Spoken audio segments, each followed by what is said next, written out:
আসসালামু আলাইকুম প্রিয় viewers, welcome back to my kitchen. চলে আসলাম আপনাদের মাঝে আজকে রান্না বান্না নিয়ে। কত রকম সুগন্ধি রান্না। এই দেখুন, এইটা একটা উপহার পেয়েছি, এই শুটকি। তারপরে এইটা সম্ভবত ছুরি শুটকি। এই যে লম্বা লম্বা, এই দেখুন, এই মাছটা পেলে এদেরকে কাছে ডাকতে হয় না, এমনি এমনি চলে আসে।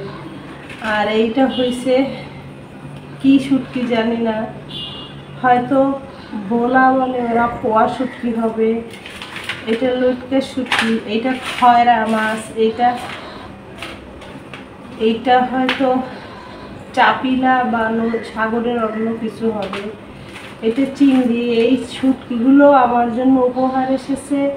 এইখান থেকে আমি বেছে যেটা আমার প্রয়োজন ওইটা দিয়ে সবজি আর ভর্তা করবো। দেখতে থাকুন, আশা করি ভালো লাগবে। চাইলাম কি আর হইল কি, চাইলাম শুটকির ভর্তা করতে, পরিবারের আবদারে হয়ে গেল এক। এই যে জালি কুমড়া বা চাল কুমড়া দিয়ে, আলু দিয়ে, এই চিংড়ি শুটকি দিয়ে, পেঁয়াজ দিয়ে, কাঁচামরিচ দিয়ে একদম হালকা মশলায় ভাজি করছি। আর যে শুটকির ভর্তা করবো ভাবছি, পরিবারের সদস্য ভর্তা খাবে না, ভুনা। তো যাই হোক, এইটা তো করতেছি আর ভুনাটাও করব। দেখতে থাকুন, আশা করি ভালো লাগবে। মেঘলা আকাশ, শুটকির সুবেরান, খাওয়া দাওয়া একদম জমে যাবে। এই যে পেঁয়াজ আর রসুন দিয়ে লটকে শুটকি তেলের ভিতরে ভেজে নিচ্ছি। আর এই শুটকিটা ভালোভাবে গরম পানি দিয়ে ধুয়ে ফ্রেশ করে নিয়েছি প্রিয় ভিউয়ার্স, তা না হলে বালু থাকলে আর খাওয়া যাবে না। আর এর উপরে শুধু মরিচ দিয়ে একদম কোনো রকম পানি দিব না, ধীর গতিতে জাল দিয়ে অনবরত নেড়ে নেড়ে শুটকিটা রান্না করব। খুবই মুখরোচক খাবার।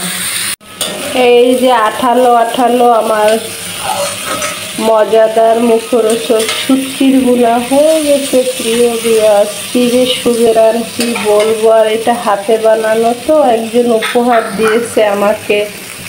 উপহারের জিনিস খেতে অনেক সুস্বাদু হয়, যেহেতু গ্রাম থেকে আনা। আর এর সঙ্গে আছে বেগুন আর ডিম ভাজা। এটা রসা করব হালকা মশলা দিয়ে। আরও আছে সঙ্গে, হয়ে গেল বেগুন দিয়ে ডিম দিয়ে গায়ে মাখা ঝোল ঝোল। আর একটু জাল দিয়ে নেব প্রিয় ভিউয়ার্স। পরিবারের এক একজনের এক এক রকমের খাবারের আবদার।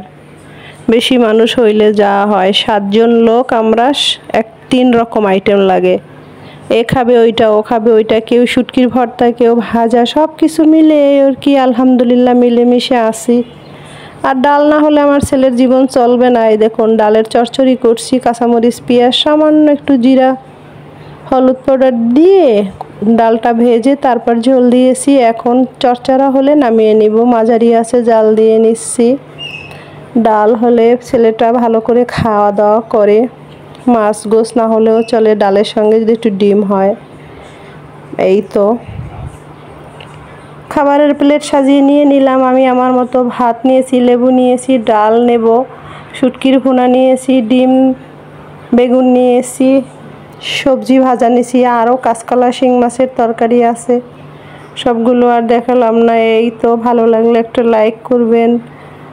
আপনাদের সুস্বাস্থ্যের কামনা করে আজকের মতো বিদায় নিচ্ছি। আর খাওয়া দাওয়া করে আকাশের অবস্থা একটু মেঘাচ্ছন্ন, একটু ঘুরতে যাব, তাও আপনাদের সঙ্গে শেয়ার করব। দেখতে থাকুন, আশা করি ভালো লাগবে। সুন্দর একটা পরিকল্পিত ছাদ বাগান।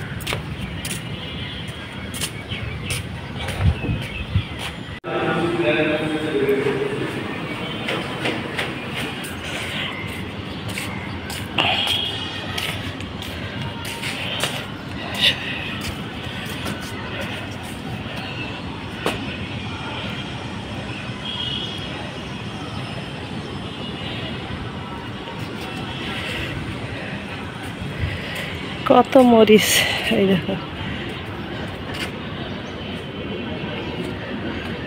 পরিচর্যা করলে ছাদে অনেক ফসলাদি হয়। লেবুটাই বেশি হয়েছে আর লেবুর ফুল। এখনো টমেটো আছে ছাদে। এই যে কিছু পেকেছে টমেটো, কিছু কাঁচা, নানা রঙের গাছ।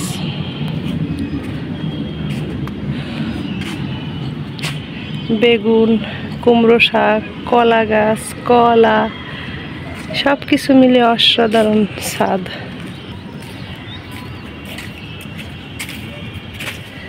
এই যে বেগুনের সাইজ কত বড়, এই যে লম্বা বেগুন। ডালিম ফুলে ভরে গেছে, জামরুল ফুলে ভরে গেছে গাছটা। কত ছোট ছোট জামরুল। আমাদের গ্রাম বাংলার জামরুল আর এই জামরুল এক না। ছাদেরগুলো ছোট আর আমাদের গ্রামেরগুলো এত রসালো আর বিভিন্ন রকমের কালারিং হয়। আর এখানে একটাই ছাদ বাগানে পরিচর্যা করে যথেষ্ট সবজি পাওয়া যায় না। আর এই আম গাছগুলো গেল বছর কত আম হয়েছে, এবছর দেখা নাই। 12 মাসই বাড়ি আম। আর এইখানে দেখুন কত সুন্দর হয়েছে এই আমটা, এইটাও বাড়ি আম। এখানে হয়েছে, এই যে হয়েছে, ওই যে একটা গাছেই অনেকগুলো। আর একটা ব্যাপার হলো ছাদে দেশি মুরগি, এই যে ফাইন ফাইন। যত্ন করে ছাদে গাছপালা, শাক সবজি, মুরগি যাই লালন পালন করে মানুষ করুক না কেন, সবগুলো কিন্তু সুন্দর হয় একটু করতে পারলে। এই সজনে গাছটায় প্রতি বছর সজনে হয়, এবার শুধু পাতা, সজনে হয়ই নাই। ওই যে বললাম পর্যাপ্ত পরিমাণ মাটি নেই। আর এখানে একটা বড় সাইজের লাল আম পেকে গেছে, হয়তো ঢেকে রাখছে ওই ভিতরে। অন্য প্রজাতিরা হতে পারে। আর এইটা যে কি ফুল না ফল কিছুই বুঝতেছি না। এটা বড়ই গাছ। ছাদ বাগান আসলে পরিকল্পনা করে করতে হয়। টপে বসায় লাগাই দিলাম আর হইলো, এমনটা কিন্তু হবে না। প্রিয় ভিউয়ার্স, এই লেবু গাছটা যে কত লেবু, গাছটা দেখেন অসংখ্য পরিমাণে লেবু হয়েছে, কি বলবো। আর ও লেবু তো ছাদ বাগানে লেবুর পরিমাণটাই বেশি। আম লেবু এইটা হয় মোটামুটি, কিন্তু অন্য সবগুলো তেমন হয় না। এই দেখুন একই রকমের, একই গাছে 2 গাছ, লেবু গাছও হইলো, নিচে পুঁই গাছও হলো, কিন্তু এইটা ঠিক না। তাতে এই গাছের রস পায় না পরিপূর্ণ, এই সবটুকু পুষ্টিগুণ অন্য গাছ খেয়ে ফেলে। এক জায়গায় 2 গাছ লাগানো ঠিক না একই টবে। এই তো সব কিছু মিলিয়ে ভাড়া বাড়ি থাকি, ভাড়া বাড়ির ছাদে সবার গাছ, এখানে ছোট্ট গাছ আমারও আছে। এই মিলিয়ে মিশিয়ে আর কি।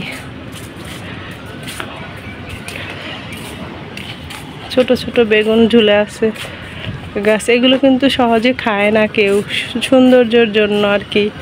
আর ভালো লাগলে টুকটাক খায়, এই আর কি। প্রিয় ভিউয়ার্স, খাওয়া দাওয়া সেরে বেলা শেষে একটু ছাদে আসলাম, কারণ বৃষ্টি হয় 2-3 দিন ধরে, বিকেলবেলা ছাদে উঠতে পারি না, এই আর কি।